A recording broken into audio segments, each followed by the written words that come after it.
Gimana bermainnya? Seru? Iya, seru sekali ya. Baik, sekarang kita fokuskan untuk belajar ya. Nah, di sini ibu mau nanya nih, anak-anak pada suka nggak sih baca cerita? Oh, suka ya. Nah, cerita apa aja nih yang pernah dibaca, yang pernah didengar? Cerita apa nih terkenal di lingkungan anak-anak nih? Nah, baik, di sini ibu akan membacakan cerita.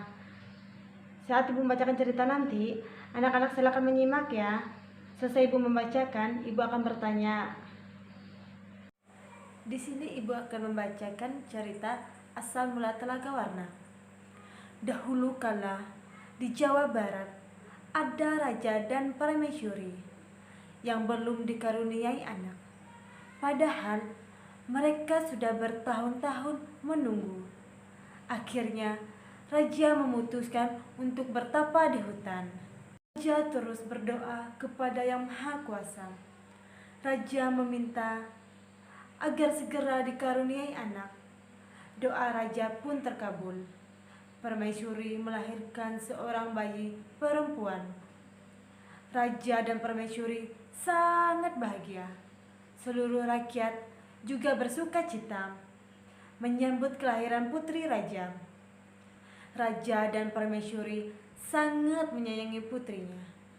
Mereka juga sangat memanjakannya. Segala keinginan putrinya pasti dituruti. Tak terasa, raja telah tumbuh menjadi gadis yang cantik. Hari itu, dia berulang tahun ke-17. Raja mengadakan pesta besar-besaran. Semua rakyat diundang ke pesta. Raja dan permaisuri telah menyiapkan hadiah istimewa berupa kalung. Kalung tersebut dari untaian permata berwarna-warni. Saat pesta berlangsung, raja menyerahkan kalung itu. Kalung ini hadiah dari kami. Lihat, indah sekali bukan? Kau pasti menyukainya, kata raja. Raja bersiap menggunakan kalung itu di leher putrinya.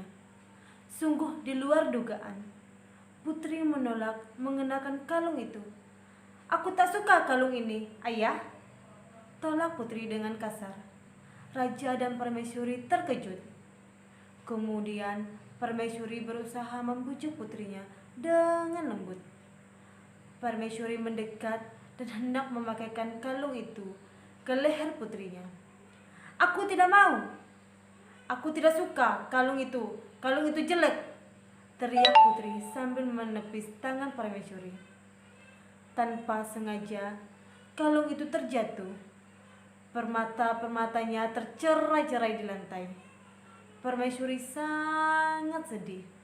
Permaisuri tertunduk dan menangis. Tangisan permaisuri menyayat hati.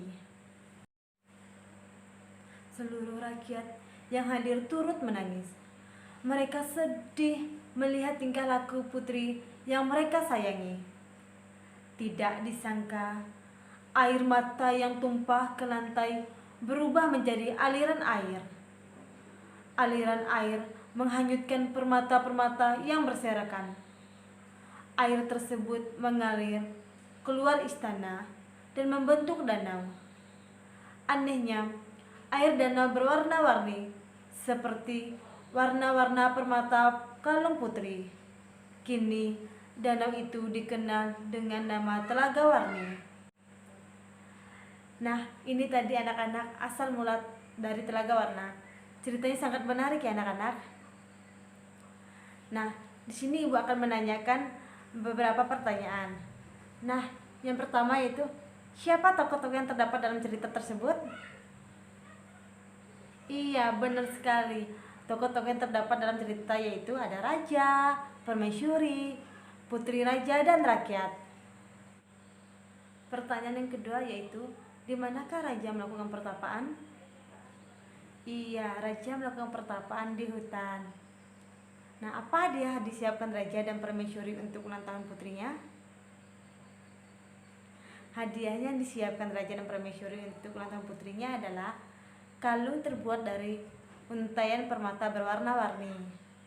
Nah, mengapa Permaisuri bersedih dan menangis? Iya, Permaisuri bersedih dan menangis karena putrinya tidak mau menerima kalung yang telah disiapkan sebagai hadiah ulang tahun. Saat Permaisuri akan memakaikan kalung itu di leher putrinya menepis tangan Permaisuri, sehingga kalung jatuh dan permata-permatanya tercerai-berai di lantai. Pertanyaan terakhir, bagaimanakah sifat putri dengan cerita tersebut? Iya, sifat putri dalam cerita tersebut yaitu tidak menghargai pemberian orang lain, tidak sopan dan kasar.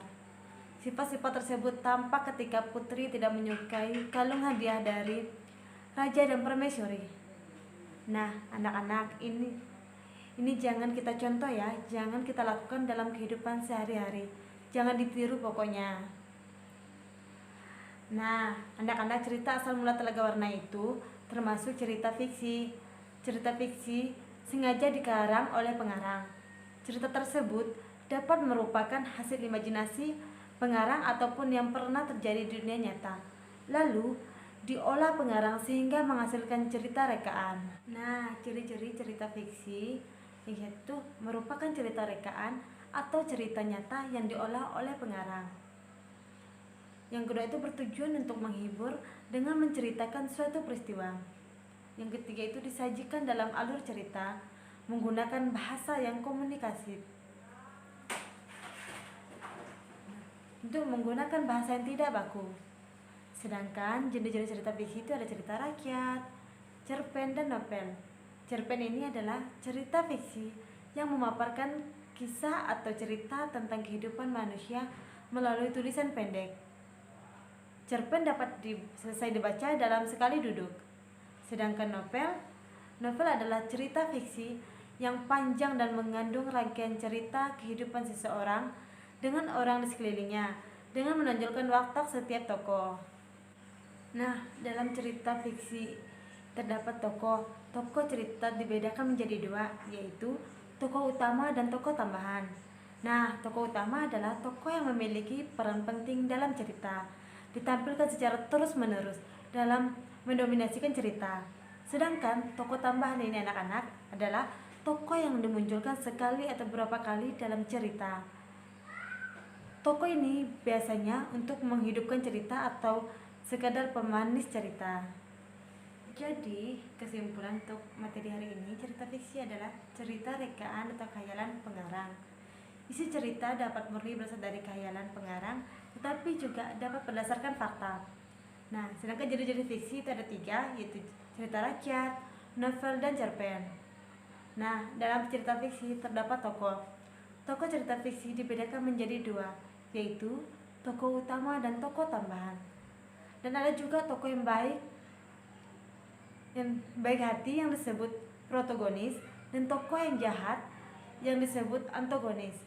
Nah, untuk tugasnya anak-anak, silakan ditulis. Untuk tugasnya, apa yang kamu pahami tentang cerita fiksi? Apa ciri-ciri dari cerita fiksi? Sekian penjelasan dari Ibu. Terima kasih.